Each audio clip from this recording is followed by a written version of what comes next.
পাবনার আতাইকুলা থানাধীন আর আতাইকুলা ইউনিয়নের মাতপুর গ্রামে জোরপূর্বক বাড়ির জমি দখল ও হত্যার হুমকির অভিযোগ উঠেছে।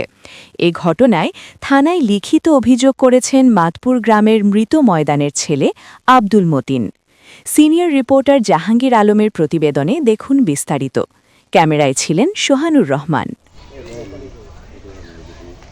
অভিযোগে জানা যায়, আব্দুল মতিনের পার্শ্ববর্তী জমির মালিক মৃত মনিরুদ্দিনের ছেলে আব্দুল মজিদ RS খতিয়ান নং 53 দাগ নং 563 অনুযায়ী আব্দুল মতিনের মালিকানাধীন প্রায় 0.6% জমি পাকা রাস্তার পাশ দিয়ে জোরপূর্বক দখল করে রেখেছেন।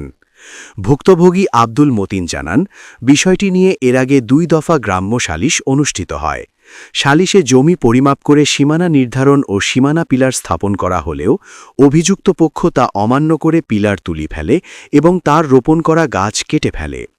এই ঘটনায় থানায় অভিযোগ দেওয়ার পর পুলিশ উভয় পক্ষকে গত 27 জুলাই 2025 তারিখে থানায় উপস্থিত হতে নির্দেশ দেয়। তবে অভিযুক্ত আব্দুল মজিদ থানায় উপস্থিত না হয়ে পাবনা জেলা নির্বাহী ম্যাজিস্ট্রেট আদালত 1-এ 144 ধারায় 516/25 আতাইকুলা নম্বর একটি মামলা দায়ের করেন। বিজ্ঞ আদালতে প্রয়োজনীয় দলিল ও প্রমাণ উপস্থাপন করতে ব্যর্থ হওয়ায় গত 11 ডিসেম্বর 2025 তারিখে মামলাটি মিথ্যা ও হয়রানিমূলক হিসেবে খারিজ করা হয়। একই সঙ্গে আদালত উভয় পক্ষ সহ আতাইকুলা থানাকে প্রয়োজনীয় ব্যবস্থা গ্রহণের নির্দেশ দিয়ে 14 ডিসেম্বর 2025 তারিখে 1232 স্মারক নম্বরে পত্র প্রেরণ করেন।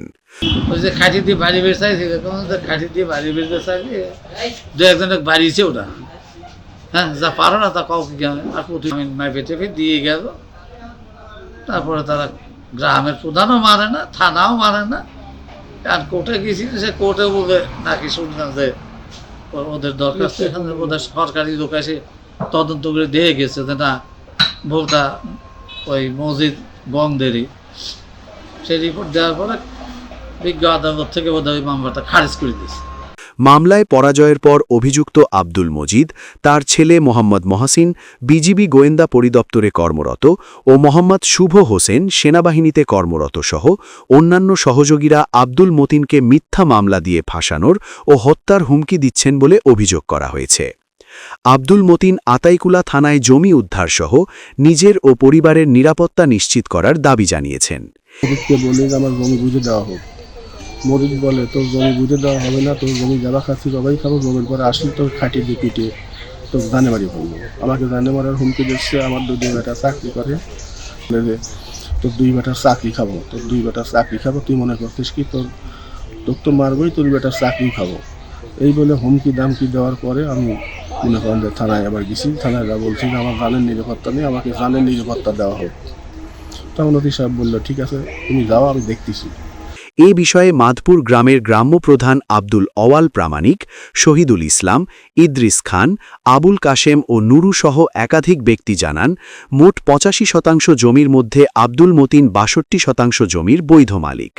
অপরদিকে আব্দুল মজিদ পাকা রাস্তার পাশে অবৈধভাবে ঘর নির্মাণ করে অতিরিক্ত জমি জবরদখল করে রেখেছেন।